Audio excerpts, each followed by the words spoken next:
Behold, something greater than Solomon is here. மத்தேயு 12:42.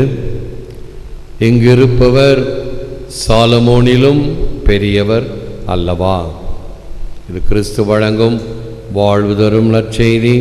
கிறிஸ்துவே உமக்கு புகழ். இயேசுவில் அன்பான சகோதர சகோதரி, அன்பான பிள்ளைகளே, அன்பான தொலைக்காட்சி விசுவாசிகளே, I am God's sign. இறைவனின் அடையாளம் நானே.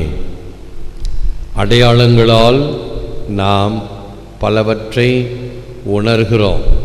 Symbols and science. உதாரணமாக சாலைகளில் நாம் பயணம் செய்யும் பொழுது ஆங்காங்கு அறிவிப்பு பலகைகள் வைக்கப்பட்டிருப்பதை பார்க்கலாம். ஒரு பையன் முதுகில் புத்தக மூட்டையை வைத்துக்கொண்டு ஓடுவதை போல இருக்கின்ற ஒரு படம் இருந்தால் அருகில் பள்ளிக்கூடம் இருக்கிறது என்று அர்த்தம். ஒரு வளைவு போட்டிருந்தது என்றால் மேடு இருக்கிறது, ரோடு அம்பு, ஸ்பீட் பிரேக்கர் இருக்கிறது, எச்சரிக்கை.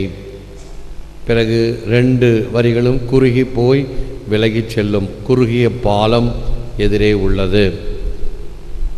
பிறகு ஒரு நேர்கோடு போட்டு அம்புக்குறி போட்டு அதில் தப்பு போட்டிருப்பாங்க. இந்த இடத்தில் வாகனங்களை முந்தி செல்லக்கூடாது, நோ ஓவர்டேக்கிங். ஹார்ன் படம் போட்டு அதில் தப்பு குறி போட்டிருப்பார்கள், இங்கு ஒலி எழுப்பக்கூடாது, அருகில் மருத்துவமனை இருக்கக்கூடும். இவ்வாறு இந்த அறிவிப்பு பலகைகள், சைன்ஸ் அண்ட் சிம்பல்ஸ், இவைகளை பார்த்து நாம் தெரிந்து கொள்கிறோம். இது சாதாரண ஒரு போக்குவரத்து விதி. அதே போன்று ஆன்மீகத்தில் இறைவன் கொடுக்கின்ற பல வகையான அடையாளங்களின் வழியாக நாம் உயர்ந்தவற்றை தெரிந்து கொள்ள வேண்டும், புரிந்து கொண்டு அதன் அர்த்தத்தை நாம் அறிந்திருக்க வேண்டும். 1 அரசராகமம் 1:38. Solomon mounted the king's mule, but better still, far above every principality, authority, power and dominion. Ephesians 1:21. That Christ now sits at the right hand of the majesty on high. சாலமோனை தாவீது அரசரின் கோவேறு கழுதையின் மேல் அமர்த்தினார்.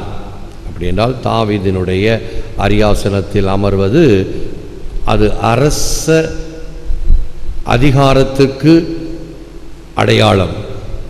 பேராலயத்துக்கு சென்றீர்கள் என்றால் அங்கு ஒரு இருக்கை, ஒரு சேர் ஆஃப் தி ஆர்ச் பிஷப் இருக்கும். அது அந்த பேராயருடைய இருக்கை, ஒரு அதிகாரத்தினுடைய இருக்கை. அதே போன்று திருப்பலி ஒப்பு கொடுக்கின்ற குருவானவருக்கு ஒரு இருக்கை, the chair of the president of the celebrant. இது ஒரு மிகப்பெரிய ஒரு கேள்வியாக இருந்தது. பசிலிக்காவாக உயர்த்தப்படும் பொழுது அந்த திருப்பலி வைக்கும் குருவானவருக்கென்று தனியாக ஒரு சேர், அருகில் மற்ற கூட்டு திருப்பலி ஆற்றுகின்ற குருக்களுக்கான இருக்கைகள், பீடச் சிறுவர்களுக்கான இருக்கைகள் இருக்கின்றனவா? பாவ சங்கீர்த்தனம் செய்வதற்கான நிரந்தர இடம் உண்டா? Permanent place.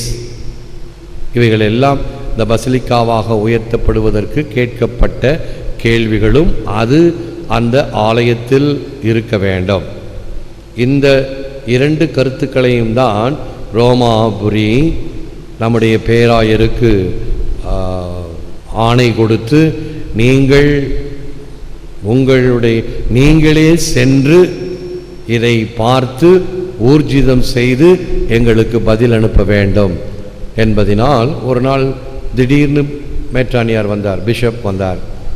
நான் கோயிலில் போய் பாவசங்கத்தின தொட்டிகளை பார்க்க வேண்டும் வாங்க அழகாக ஒரு அறை ஏசி போட்டு அந்த அறை கண்ணாடியினால் வேயப்பட்டு அருமையாக 2 அறைகள் அப்படி செய்திருந்தேன்.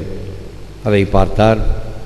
எடுத்து பார்த்தோன்னே தெரியுது அங்கே இருக்கைகள் இருப்பது. உடனே நான் நேரடியாக சென்றேன், பார்த்தேன், அது அமைந்திருக்கிறது என்று சொன்ன பிறகுதான் அடுத்த 4 நாட்களில் எங்களுக்கு பசிலிக்காவாக உயர்த்தப்பட்ட ஆணை கிடைத்தது. இவைகள் எல்லாம் அடையாளங்கள். இவைகள் இருக்கின்றனவா? இவைகள் எதை காட்டுகின்றன? சாலமோனை தாவீது அரசரின் கோவேறு கழுதையின் மேல் அமர்த்தினார். அதன் மூலம் ஆட்சியாளர், அதிகாரம் கொண்டோர், வல்லமையுடையோர், தலைமை தாங்குவோர் ஆகிய அனைவருக்கும் மேலாகவும் அவரை உயர்த்தினார். அங்கு சாலமோன், இங்கு ஆண்டவர் இயேசு கிறிஸ்து. இப்போது இயேசு கிறிஸ்து உயர்ந்து மாட்சிமை மிக்கவரின் வலது பக்கத்தில் அமர்ந்திருக்கிறார். ஆகவேதான் சாலமோனை விட பெரியவர் இங்கே இருக்கிறார் என்ற நற்செய்தியின் கருத்துக்கு ஏற்றவாறு நாம் சங்கீதம் 8 ஆராதனை பாடலாக பாடினோம். ஆண்டவரே, நீர் எவ்வளவோ பெரியவர், மகத்துவம் உள்ளவர், உமக்கு முன்னால் மனிதன் எம்மாத்திரம் தூசிக்கு சமானம்.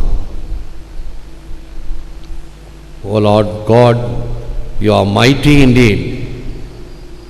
You are the great God. Then sings my soul, how great you are என்ற ஆங்கில பாடல் இதே அர்த்தத்தில் உள்ள பாடல். முன்பெல்லாம் பிள்ளைகளுக்கெல்லாம் இதெல்லாம் கற்றுக் கொடுப்பேன். இதே பாட்டு, ஆண்டவரே நீர் எவ்வளவு பெரியவர். Then sings my soul, my Savior God to thee, how great thou art, how great thou art. Then sings my soul, my Savior God to thee, how great thou art, how great thou art. சங்கீதம் 8 ஆண்டவரே எவ்வளவு பெரிய. தமிழில், ஆங்கிலத்தில். இங்கே ஆங்கிலமெல்லாம் எங்களுக்கு வேண்டாம், English பாட்டெல்லாம் எங்களுக்கு வேண்டாம், தமிழ் பாட்டு பாடுறதுக்கு எங்களுக்கு பயிற்சிக்கு வரத்துக்கு நேரம் இல்லை, அப்புறம் எங்கே ஆங்கில பாட்டு பாடுறது? சரி, போகட்டும், கேட்க செவியுள்ளவன் கேட்கட்டும் என்பதை போல இயேசு மாகாவியம் கூறுகிறது, அரசர்களை எல்லாம் எதிர்த்த அரசன் நான். என் ஆயுத சாலையில் அம்பு தயாரிக்கவில்லை, அன்பு தயாரிக்கிறேன். என்ன அருமையான வார்த்தைகள் பாருங்கள். அரசர்களை எல்லாம் எதிர்த்த அரசன் நான். அரசன் ஏரோது மன்னனா? நான் பயப்பட வேண்டிய தேவையில்லை. பிலாத்தா? எதிர்க்கிறதுக்கு நான் ஒன்றும் குற்றம் செய்யவில்லையே. கொலை பாதகமோ கொள்ளை அடித்தவனோ அல்ல, பரபாசை போல அல்ல. என் ஆயுத சாலையில் அம்பு தயாரிக்கவில்லை, அன்பு தயாரிக்கிறேன். பாம் செய்யல, நாட்டு வெடிகுண்டு செய்யல, துப்பாக்கி செய்யல, மற்றவர்களை அழிப்பதற்கான கருவிகள் அல்ல, மற்றவர்களை அன்பு செய்கின்றவர்களைத்தான் நான் தயாரித்தேன், சொல்லிக் கொடுத்தேன். God's mother trusted God's word and she did not have to run out to the sepulchre to embalm the body of her son and to verify the sepulchre empty. She simply believed and she saw. கடவுளின் தாய் கடவுள் மீது நம்பிக்கை வைத்து இயேசுவின் உடலை பதப்படுத்த கல்லறைக்கு ஓடவில்லை. காலியாயிருந்த கல்லறையை சோதிக்கவில்லை. மரியா நம்பினார், பின்னர் கண்டார். முதலில் நம்பிக்கை, அதன் பிறகுதான் அவருக்கு அந்த காட்சி கொடுக்கப்படுகிறது. எங்கேனும் இருந்து உன் அடியேன் உன்னை நினைத்தால் அங்கே வந்து என்னோடும் உடனாகி நின்று அருளி இங்கே என் வினையை அறுத்திட்டு என்னை ஆளும் இறைவனே. எங்கிருந்து நினைத்தாலும் நீ அருள் செய்யக்கூடியவர். அவரை நினைத்தால் போதும், அங்கே அவர் பிரசன்னமாக இருப்பார். இதுதான் இறைவனுடைய தனிப்பெரும் பண்பு. எனவே இத்தகைய கருத்துக்களுடன் செபிப்போம், முழந்தால் இருப்போம். Lord Jesus, fill me with your Holy Spirit that I may grow in wisdom and knowledge of your love and truth. Free me from stubborn pride and willfulness, that I may wholly desire to do what is pleasing to you. ஆண்டவராகிய இயேசுவே, உம் தூய ஆவியால் என்னை நிரப்பியருளும். அதனால் ஞானத்திலும் அறிவிலும் அன்பிலும் உண்மையிலும் வளர்வேனாக. ஆணவத்திலிருந்தும் அகங்காரத்தினின்றும் தான் தோன்றித்தனத்தினின்றும் எம்மை விடுவித்தருளும். அதனால் உமக்கு உகந்தனவற்றையே நான் நிறைவாய் ஆசிப்பேனாக. எல்லாம் வல்லவரே, நல்லவரே, உம்மை போற்றுகிறோம், புகழுகிறோம், நன்றி கூறுகின்றோம், ஆராதிக்கின்றோம். தேவரீதாமே இந்த நற்கருணையில் எமக்காக விற்றிருக்கின்றீர். உமக்கே நன்றி, துதி, தோத்திரம், புகழ் உண்டாவதாக. நீர் எவ்வளவோ பெரியவர், நீர் வல்லமையுள்ளவர், மகத்துவம் உள்ளவர். உமக்கு முன்னால் நாங்கள் தூசிக்கு சமம் என்பதை உணரச் செய்திருளும். இதனால் நாங்கள் உமக்கே என்றும் பரிபூரணமாக சேவை செய்யவும் அன்பு செய்யவும் எங்கள் உள்ளங்களை தூண்டியருளும். எங்கள் செபத்தை கேளும்.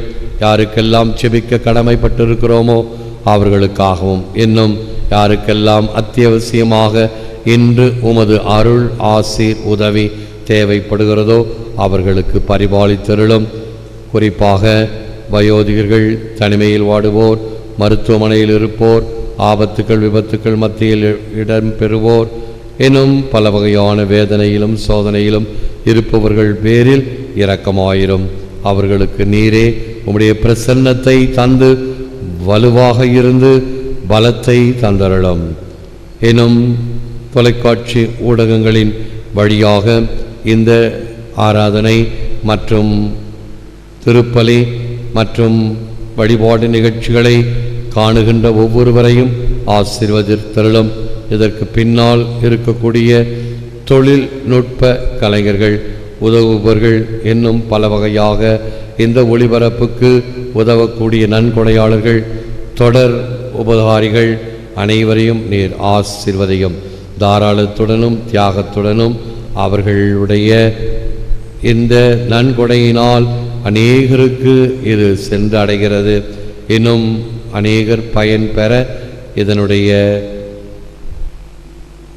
நிகழ்ச்சிகளை தெரிவிக்கக்கூடிய வகையில் நற்செய்தி தூதர்களாக மக்களே விளங்குவார்களாக. ஏற்று வரமருளும் இறைவா, காக்கும் கரங்களினால். ஆமேன், ஆமேன்.